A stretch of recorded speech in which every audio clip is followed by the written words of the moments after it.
அஸ்ஸலாமு அலைக்கும் வரஹ்மத்துல்லாஹி தஆலா வபரகாத்துஹு. அல்ஹம்துலில்லாஹ் ரப்பில் ஆலமீன் வஸ்ஸலாத்து வஸ்ஸலாமு அலா ரசூலிஹில் கரீம் அம்மா பஅத்.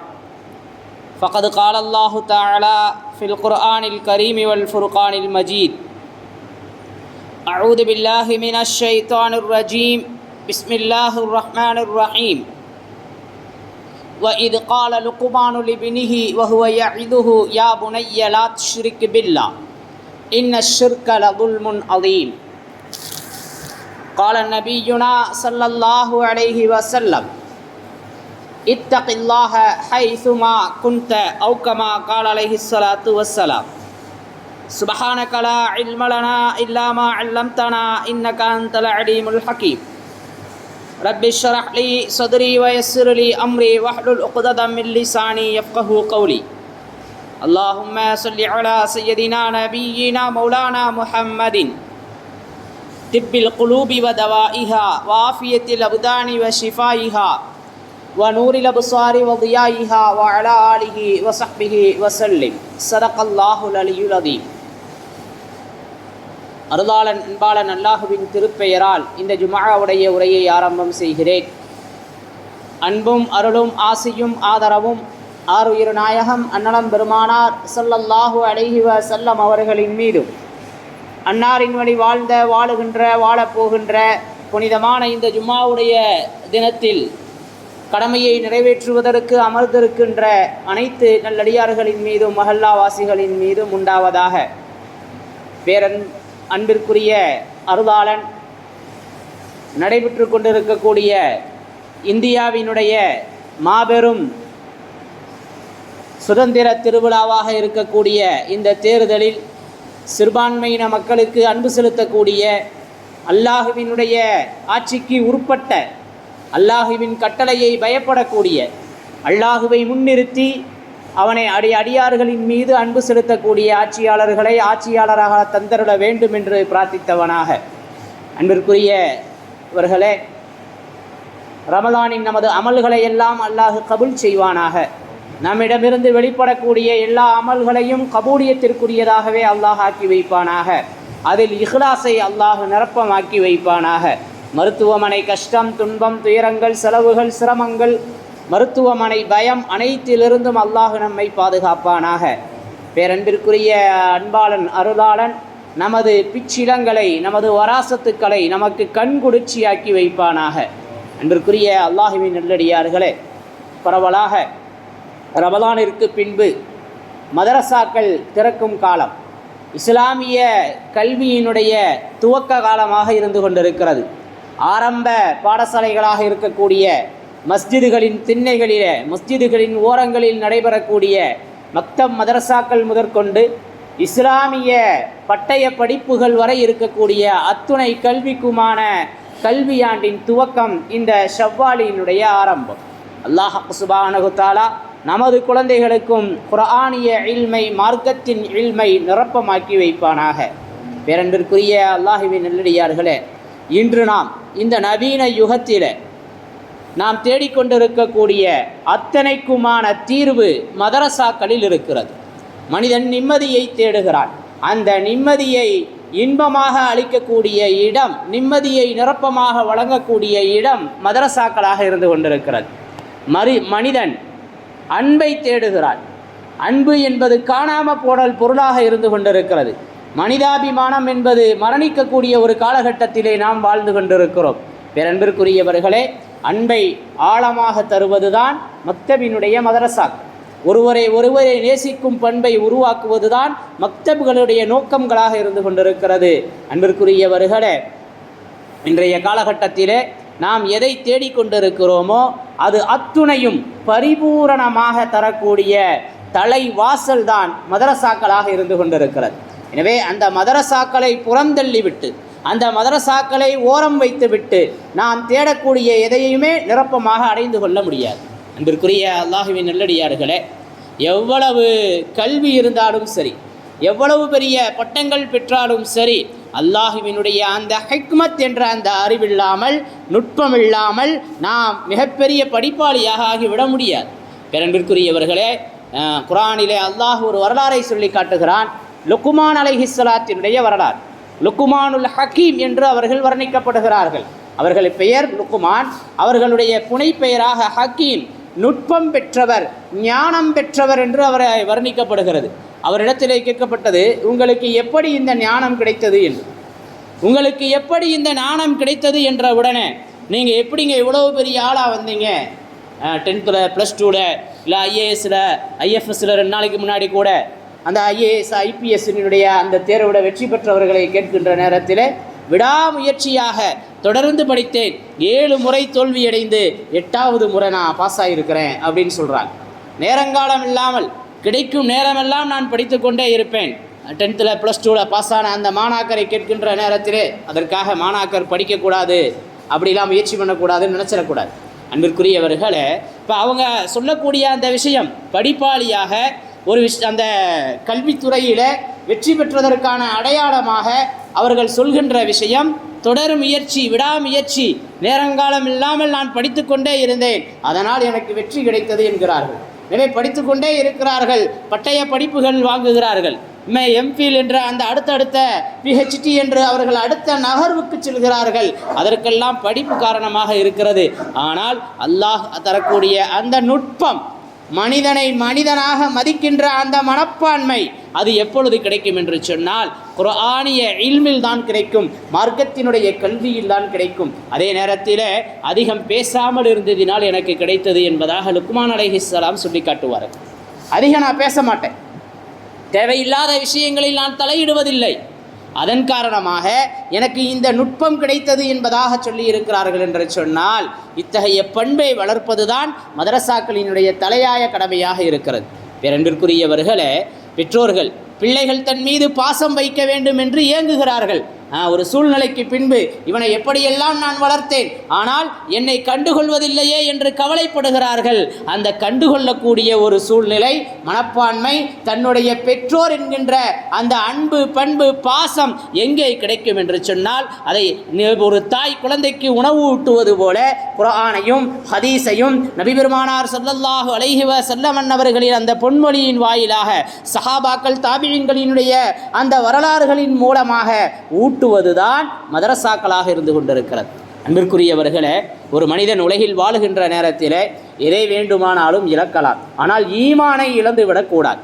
இன்று பரவலாக நாம் பார்க்கிறோம், ஈமானை இழக்கக்கூடிய ஒரு சூழ்நிலை, ஷிர்க் வைக்கக்கூடிய, அல்லாஹ்விற்கு இணை வைப்பதை சாதாரணமாக கருதுகின்ற இளைஞர்களும் இளைஞிகளும் உருவாகி கொண்டிருக்கிறார்கள். இதுவெல்லாம் தவறே இல்லை என்ற ஒரு போங்கில் குழந்தைகள் வளர்ந்து கொண்டிருக்கிறார்கள் என்பது ஆகப்பெரிய வேதனை. அன்பிற்குரிய அல்லாஹ்வின் நல்லடியார்களே, சமீப காலங்களாக முர்த்தத்தாகக்கூடிய, இஸ்லாத்தை விட்டு செல்லக்கூடிய அந்த சூழ்நிலைகள் பெருகி கொண்டிருக்கிறது. ஏதோ ஒரு வகையில் இந்த உலகத்தினுடைய இந்த சூழ்நிலை, நவீனங்களினுடைய ஈர்ப்பு, ஷைத்தானிய தூண்டுதல், உணவு பழக்க வழக்கங்களின் கேடு மனிதனை ஈமானை விட்டு செல்லக்கூடிய ஒரு சூழ்நிலைக்கு சென்று கொண்டிருக்கிறார்கள். அல்லாஹ் பாதுகாக்க வேண்டும். எனவே எதை இழந்தாலும் ஈமானை இழந்துவிடக்கூடாது. எனவே ஈமானை இழப்பது என்பது சர்வசாதாரணமாகிவிட்டது. சர்வசாதாரணமாக இஸ்லாத்தை துச்சமென கருதக்கூடிய ஒரு சூழ்நிலை நிரப்பமாக நிகழ்ந்து கொண்டிருக்கிறது. அல்லாஹ் பாதுகாக்க வேண்டும். அப்படிப்பட்ட சூழ்நிலைகளிலிருந்து பாதுகாக்கக்கூடிய அற்புதமான பொக்கிஷங்கள் தான் மதரசாக்களாக இருந்து கொண்டிருக்கிறது. அன்பிற்குரிய அல்லாஹ்வின் நல்லடியார்களே, இந்த லுக்மான் அலைஹிஸ்ஸலாம் அவர்களிடத்தில் அவர்களுடைய முதலாளி ஒரு ஆட்டை அறுத்து கொண்டு வா என்று சொல்வார்கள். அவர் ஆட்டை அறுத்து கொண்டு வருவார். இப்போ ஆட்டை அறுத்து அதனுடைய உடல் பாகங்கள் எல்லாம் வைக்கப்பட்டிருக்கும். இதில் இருப்பதிலேயே நல்ல பாகத்தை, சிறந்த பாகத்தை எடுத்து கொண்டு வா என்று சொன்னவுடனே ஆட்டினுடைய இதயத்தையும் நாவையும் லுக்மான் அலைஹிஸ்ஸலாம் தன் முதலாளிக்கு எடுத்து கொண்டு வருவார்கள். அப்புறம் அந்த காலங்கள் ஓடும். இதுதான் நல்ல உறுப்பு, உறுப்புகளிலேயே சிறந்த உறுப்பு என்பதாக லுக்மான் அலைஹிஸ்ஸலாம் தன் முதலாளி இடத்திலே கொண்டு வந்து கொடுப்பார்கள். சில காலங்களுக்கு பின்பு மீண்டும் ஒரு முறை நீ ஒரு ஆட்டை அறு என்று சொல்வார்கள். ஆட்டை அறுத்தவுடனே உறுப்புகளில் ஆக கெட்ட உறுப்பாக இருக்கக்கூடிய உறுப்பை கொண்டு வா என்று சொன்னவுடனே அதே இதயத்தையும் நாவையும் லுக்மான் அலைஹிஸ்ஸலாம் எடுத்து கொண்டு வருவார்கள். இப்பொழுது முதலாளி கேட்பார், அன்றொரு நாள் ஆட்டை அறுத்து அதில் நல்ல உறுப்பை கொண்டு வர சொன்னேன், அப்பொழுது நீ இதயத்தையும் நாவையும் கொண்டு வந்தாய். இப்பொழுது கெட்ட உறுப்பை கொண்டு வர சொன்னேன், இப்பொழுதும் அதே இதயத்தையும் நாவையும் கொண்டு வருகிறாயே, என்ன என்று கேட்டவுடனே லுக்மான் அலைஹிஸ்ஸலாம் சொல்வார்கள், இந்த உறுப்பு சரியாக இருந்தால், இந்த உறுப்பு நலமாக இருந்தால் அவர் நலமாக இருப்பார், அவர் நல்லவராக இருப்பார். இந்த இரண்டு உறுப்பும் கெட்டுவிட்டது என்று சொன்னால் அந்த மனிதன் கெட்டுவிட்டான் என்பதாக சொல்லி காட்டுவார்கள். அந்த இரண்டு உறுப்பையும் பாதுகாப்பதுதான் மதரசாக்களினுடைய தலையாய பண்பு, தலையாய கடமையாக இருந்து கொண்டிருக்கிறது என்பதை நாம் உணர கடமைப்பட்டிருக்கின்றோம். உள்ளம் சீர்கட்டு விடுமானால், உள்ளம் குழப்பமடைந்து விடுமானால், உள்ளம் பாவத்தின் சாயலில் விழுந்துமானால் அவன் பாவியாக மாறிவிடுகிறான். உள்ளம் தக்வாவை பற்றி பிடித்துக் கொள்ளுமானால், இறையச்சவாதியாக ஆகுவானால் எல்லா சூழ்நிலைகளிலேயுமே அல்லாஹுவை பயப்படுகின்ற அந்த ஒரு பற்றின் காரணமாக பெற்றோரின் மீது அன்பு செலுத்துவான், பெற்றோர்களுக்கு பணிவிடை செய்வான், பெரியவர்களை மதிப்பான், உறவினர்களை ஆதரிப்பான், அண்டை அயலாருடன் அன்பாக இருப்பான். இதுதான் வாழ்க்கையில் பெற வேண்டிய மிகப்பெரிய படிப்பினைகள். இந்த அன்பு, உறவுகளை அரவணைக்கின்ற இந்த போங்கு, இதுவெல்லாம் மதரசாக்கள் கற்றுத்தருகின்ற தலையாய பாடம் என்பதை நாம் உணர்ந்து கொள்ள கடமைப்பட்டிருக்கின்றோம். ஆக அன்பிற்குரிய அல்லாஹுவின் நல்லடியார்களே, அந்த லுக்மானுல் ஹக்கீம் அவர்களுடைய வரலாற்றை அல்லாஹ் குர்ஆனிலே குறிப்பிடுகிறான். அவர்களுடைய பெயரிலேயே ஒரு சூறாவை அல்லாஹ் இறக்கி வைத்திருக்கிறான். இன்றைய சமூகத்திற்கு, குறிப்பாக இன்றைய பெற்றோர்களுக்கு, அவர்கள் தங்கள் பிள்ளைகளுக்கு எதை கற்றுக் கொடுக்க வேண்டும், எதை சொல்லித்தர வேண்டும், எதை கொடுத்தால் அவர்கள் சிறந்த பெற்றோர்களாக முடியும், அவர்களுடைய பிள்ளைகள் முன்மாதிரியாளர்களாக, முன்னோடிகளாக ஆக முடியும் என்பதற்கான அற்புதமான உபதேசங்களை அல்லாஹ் அந்த சூரத்திலே வைத்திருக்கிறான். லுக்மான் அலைஹிஸ்ஸலாம் தன் மகனுக்கு சொன்ன உபதேசம் என்பதாக சுமார் ஒரு பக்கத்திற்கு அல்லாஹ் குர்ஆனிலே பதிவு செய்திருக்கிறான் என்று சொன்னால், எக்காலமும் சமூகம் அதில் பயன்பெறும் என்பதுதான். இன்று இருக்கக்கூடிய எல்லா பிரச்சனைகளும் அதற்கு தீர்வாக அந்த உபதேசங்கள் அமைந்திருக்கின்றன. இது கால லுக்மானுல் இப்னிஹி வஹுவ யஇதுஹு யா புனைய லா துஷ்ரிக் பில்லாஹ். லுக்மான் அலைஹிஸ்ஸலாம் தன் மகனை அழைத்து, என் மகனே, நீ அல்லாஹ்விற்கு இணை வைக்காதே என்று சொன்னார். முதல் விஷயம், நீ அல்லாஹ்விற்கு இணை வைக்காதே. லா துஷ்ரிக் பில்லாஹ் இன்ன ஷிர்க லதுல்முன் அதீம். நிச்சயமாக ஷிர்க் இருக்கிறதே, இணை வைப்பு இருக்கிறதே, அது மிகப்பெரிய அநீதியாக இருக்கிறது என்பதாக சொல்லி காட்டுவார்கள். அன்பிற்குரியவர்களே, இன்றைய குழந்தைகளினுடைய உள்ளத்திலே ஆழ பதிய வைக்க வேண்டிய விஷயம் அநீதி. ஷிர்க் என்பது மிகப்பெரிய அநீதி. அல்லாஹ்விற்கு யாரையும் இணை வைத்து விடக்கூடாது. வணங்குவதற்கு தகுதியானவன் அல்லாஹுவை தவிர வேறு யாரும் அல்ல. லா இலாஹ இல்லல்லாஹ் முஹம்மதுர் ரசூலுல்லாஹ் என்று குழந்தை பருவத்திலே மக்தபுகளில் கற்றுத்தரப்படுகிறதே, அது வெற்று வார்த்தைகள் அல்ல, சாதாரண வார்த்தைகள் அல்ல, ஏதோ அரபியில் சொல்லப்படுகின்ற ஒரு வார்த்தை என்பதாக நாம் நினைத்து விடக்கூடாது. அதுதான் உள்ளத்தை சீர் செய்யக்கூடியது, அதுதான் நாவை பண்படுத்தக்கூடியது. ஆனால் இதை உணராதவர்களாக நாம் இருந்து கொண்டிருக்கிறோம். இன்று பள்ளி படிப்பிற்கும் கல்லூரி படிப்பிற்கும் கொடுக்கின்ற மரியாதையும் முக்கியத்துவமும் மதரசாக்களுக்கு கொடுக்கப்படுவதில்லை. அன்பிற்குரியவர்களே, ஒரு கதை ஒன்று சொல்வார்கள்.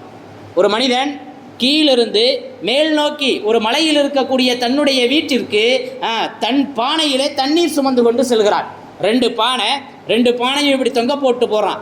அதில் ஒரு பானையில் ஓட்டை இருக்குது, ஒரு பானை நல்ல பானையாக இருக்குது. இப்படியே தினமும் அந்த ஓட்டப்பானையிலையும் நல்ல பானையையும் வச்சு தண்ணி கொண்டு போய்கிட்டே இருக்கிறான்.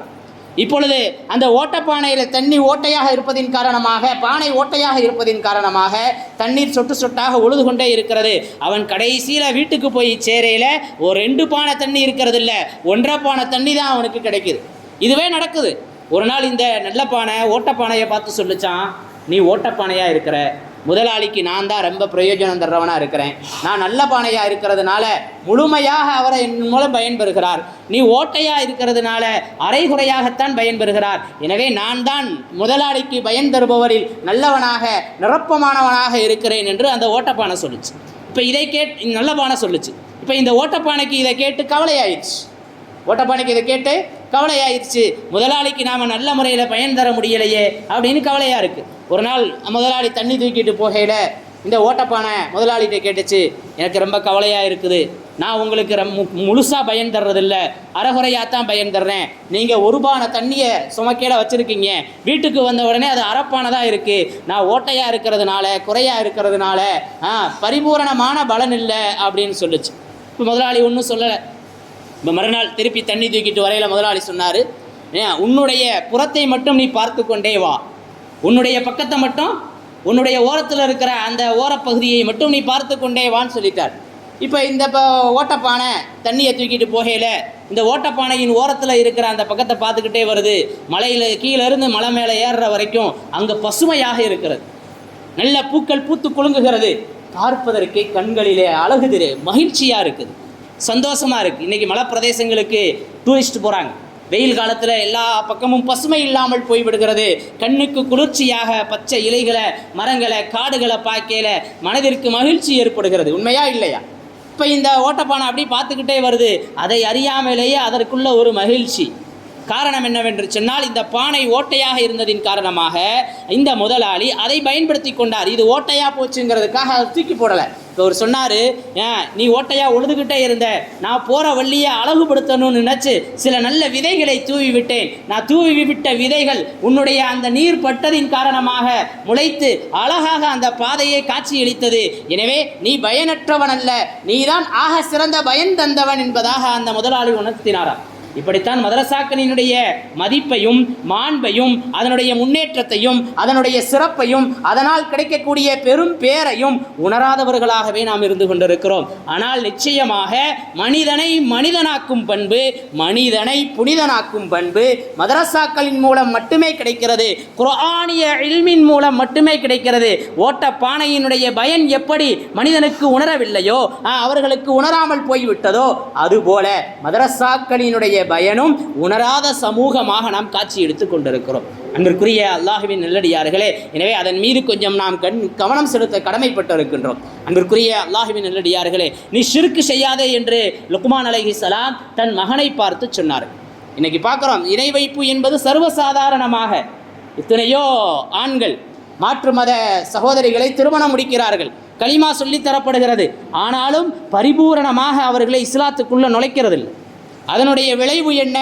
இவர் ஒரு பக்கம் முஸ்லீமாக தொழுகிறாரு, எல்லாம் செய்கிறாரு, ஷிர்க் செய்யக்கூடிய மனைவியோடையே வாழ்ந்துக்கிட்டு இருக்கிறாரு. அப்போ ஈமானை பற்றி, இஸ்லாத்தை பற்றி இவருக்கு தெரியலை.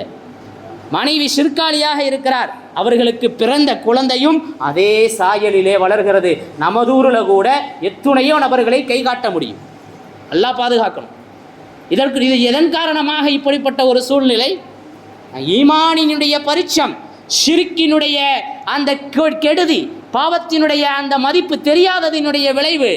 அல்லாஹ் எல்லா பாவங்களையும் மன்னிச்சிடறான், ஷிர்க்கை மன்னிக்கிறது இல்லை. லா இலாஹ இல்லல்லாஹ், அல்லாஹ் வணங்குவதற்கு, தேவைகளை நிறைவேற்றுவதற்கு அல்லாஹுவை தவிர வேறு யாரும் இல்லை என்ற அந்த வாசகம் உள்ளத்தில் ஆழ பதியவில்லை. சர்வசாதாரணமாக எடுத்துக்கொள்கிறார்கள், சொன்னாலும் புரியறதில்லை. அப்படித்தாங்க இருக்கிறாங்க. என்னங்க பண்ணுறது? விபச்சாரம் செய்து கொண்டு பாவத்திலே உலர்ந்து கொண்டு இறுதியாக தன் குடும்பமும் இணை வைப்பிற்கு செல்லக்கூடிய ஒரு சூழ்நிலை. இப்படியே குழந்தை வளர்கிறது, இப்படியே குழந்தை வளர்கிறது. அல்லாஹ் பாதுகாக்கணும். வளர்ந்த குழந்தை ஈமானின் ஜோதியை ஏந்தி நிற்குமா அல்லது ஷிர்க்கை ஏந்தி நிற்குமா? எத்துணையோ பேர், எத்துணையோ அவர்களுடைய பிள்ளைகள் ஈமானை விட்டு போகக்கூடிய ஒரு சூழ்நிலை. அன்பிற்குரிய அல்லாஹ்வின் நல்லடியார்களே, குழந்தைக்கு ஆரம்பத்திலேயே லா இலாஹ இல்லல்லாஹ் என்ற திருக்கலிமாவை ஆழப்பதிய வைக்க வேண்டும், நாவில் மொழிய வைக்க வேண்டும் என்பது மட்டுமல்ல, உள்ளத்திலே பதிய வைக்க வேண்டும். அந்த மாபெரும் கடமையை செய்வதுதான் மதரசாக்களினுடைய மிகப்பெரிய பங்காக இருந்து கொண்டிருக்கிறது. அன்பிற்குரியவர்களே, ஈசா அலைஹிஸ்ஸலாம் பிறந்தாங்க. ஈசா அலைஹிஸ்ஸலாம் பிறந்திருக்கிறாங்க. அல்லாஹ் அவங்க பிறந்த அந்த வரலாற்றை சூரா மரியத்தில் சொல்லி காட்டுவான். ஒரு குழந்தையினுடைய உள்ளத்தில் முதல்ல எதை பதிய வைக்கணுங்கிறதுக்கான அற்புதமான பாடம் அங்கே பொதிந்து கிடக்கிறது. இன்றைக்கி நம்ம குழந்தை பிறந்த உடனே பார்க்குது, சிரிக்குது, அம்மாவை அடையாளம் தெரிஞ்சிருச்சு அப்படின்னு சொல்லி மகிழ்ச்சி அடைகிறோம். அம்மா சொல்லு, அம்மா சொன்ன உடனே அந்த தாய்க்கு ஏற்படுகின்ற அந்த மகிழ்ச்சி, அல்லாஹு அக்பர். மம்மி டாடி என்று சொன்ன உடனே என் குழந்தை இங்கிலீஷ் பேசிருச்சு, நான் தான் படிக்கலை, நான் தான் ஆங்கில பள்ளிக்கு போகலை, என் பிள்ளை பேசிருச்சுன்னு மகிழ்ச்சி அடைகிறோம். அன்பிற்குரியவர்களே, குழந்தைக்கு என்ன தெரியும்? யோசிச்சு பாருங்க. குழந்தைக்கு என்ன தெரியும்? குழந்தை தானே, போனால் போகுது. குழந்தை தானே, செஞ்சால் செஞ்சுட்டு போகுது. சின்ன விஷயம் தானே, சின்ன பிள்ளை, வளர வளர சரியாயிரும். இன்னைக்கு நிறைய இப்படி அசட்டையான பதில்கள், பொடுபோக்கான ஒரு சூழ்நிலை, பாவத்தை குழந்தை செய்வதற்கு சாதாரணமாக வழியை திறந்து விடுகிறோம். சின்ன விஷயமா இருந்தாலும் உடனே தடுத்து விட வேண்டும். சதக்காவினுடைய ஒரு பேரித்தம்பளத்தை தன் பேரர்கள் எடுத்து வாயில் வைத்ததை வாய்க்குள் விரலை விட்டு வெளியே எடுத்து இது முஹம்மதின் குடும்பத்திற்கு ஆகுமானதல்ல என்று சொன்னார்கள். சின்ன பிள்ளைதான, ஒரே ஒரு பேரிச்சம்பளம் தானே, சாப்பிட்டு போதுன்னு விட்டுருக்கலாம்ல. குழந்தையிலிருந்து குழந்தைகளை பண்படுத்த வேண்டும், பராமரிக்க வேண்டும். அன்பிற்குரிய அல்லாஹுவின் நல்லடியார்களே, ஆக லுக்மான் அலைஹிஸ்ஸலாம் சொல்கிறாங்க, ஷிர்க்கு தானே என்று. ஷிர்க்கை விட்டும் தவிர்ந்து கொள்ளுங்கள். லா துஷ்ரிக்கு பில்லாஹ் இன்ன ஷிர்க லظுல்முன் அதீம். இப்போ ஈசா அலைஹிஸ்ஸலாம் சொல்லுவாங்க, கால இன்னி அப்துல்லா. அவங்க தாயார் மரியம் அலைஹிஸ்ஸலாத்தை அவதூறு சொல்லப்படும். இப்போ குழந்தை பிறந்திருக்குது, இந்த குழந்தை எப்படி பிறந்துச்சுன்னு கேள, நான் நோன்பு வச்சுட்டேன்னு சொல்லிடுவாங்க. அல்லாஹ் சொல்ல சொல்லிடுவான். அன்னைக்கு பேசாமல் இருக்கிறது தான் நோன்பு. இன்றைக்கி பேசாமல் இருக்கணும்னு சொன்னால் யாரும் நோன்பே வைக்க மாட்டாங்க. இந்த சாப்பிடாமல் கூட இருந்துடலாம், ஆனால் பேசாமல் யாருனாலும் இருக்க முடியாது. அன்னைக்கு பேசாமல் இருப்பது நோன்பாக இருந்தது. ஃபலாத்து கல்லிம், நான் பேச மாட்டேன் அப்படின்னு சொல்லிட்டாங்க, நான் நோன்பு வைத்திருக்கிறேன்னு சொன்னாங்க. அல்லாஹ் குழந்தைய பேச வச்சான். இது நடக்குமா? இதெல்லாம் சாத்தியமான நம்ம அறிவு யோசிக்குது. அது நடக்கும், அது சாத்தியம் என்று அல்லாஹ்வினுடைய வல்லமை சான்று பகர்கிறது. கால இன்னி அப்துல்லா, நான் அல்லாஹுவின் அடிமை என்று சொன்னது குழந்தை. குழந்தை பேசுது. குழந்தை பேசிய உடனே சொன்ன அந்த முதல் வாரத்தை கால இன்னி அப்துல்லா, நான் அல்லாஹுவின் அடிமை என்று சொன்னது. ஒவ்வொரு குழந்தைக்கும் நான் அல்லாஹ்வுடைய அடிமை, நான் அல்லாஹுவினுடைய அடிமை, நான் அல்லாஹுவினுடைய அடிமை. அடிமைனா என்ன செய்யணும்? அல்லாஹுவிற்கு கட்டுப்பட்டு வாழ வேண்டும். அல்லாஹ் சொன்னதை ஏற்று நடக்க வேண்டும். அல்லாஹ் தடுத்ததை தவிர்த்து கொள்ள வேண்டும் என்ற சிந்தனைகள் ஆழமாக பதிய வைக்கப்பட வேண்டும். அப்படி பதிய வைப்பது தான் மதரசாக்களினுடைய நோக்கமாக இருக்கிறது. சரி, குழந்தைக்கு அடிமைங்கிற சிந்தனையை, அல்லாஹுவினுடைய அடிமையாக இருக்கிறோம் என்கின்ற அந்த உணர்வை ஏற்படுத்தினால் என்ன கிடைக்கும்? ஒரு அடிமை இருக்கிறாரு, முதலாளிக்கு அவர் எப்படி இருப்பார் யோசிச்சு பாருங்க. முதலாளிக்கு ஒரு அடிமை எப்படி இருப்பார்? அன்றைய காலம், இன்னைக்கு அடிமை வாழ்க்கை ஒழிஞ்சு போச்சு. ஆனால் அடிமைகள்லாம் எப்படி இருப்பாங்க? பணிவின் உச்சகட்டமாக இருப்பாங்க. முதலாளி சொல்கிறத தான் கேட்பாங்க, எதை சொல்கிறாங்களோ அதை அப்படியே செய்வாங்க. ஒரு அணுவளவு பிசகு செய்ய மாட்டாங்க, மாற்றம் செய்ய மாட்டாங்க. அந்த அளவிற்கு அடிமையினுடைய பண்பு இருக்கிறது. அன்பிற்குரியவர்களே, அப்படி அல்லாஹ்விற்கு அடிப்பணிந்து வாழ வேண்டும் என்கின்ற மாபெரும் பாடத்தை குழந்தைகளுக்கு கற்றுத்தர வேண்டும். இன்னைக்கு கற்றுக் கொடுக்கப்படுகிறதா? 10th எழுதுறாரு குழந்தை, அதனால ரமலானின் அமல்களை வீணாக்கிய பெற்றோர்கள் இருக்கிறார்கள். 10th கூட இல்லை, 9th தான். ஆனால் இப்பயே 10th பாடம் படிக்குது புள்ள, எப்படி தொழுகைக்கு வர்றது சொன்ன பெற்றோர்கள் இருக்கிறார்கள்.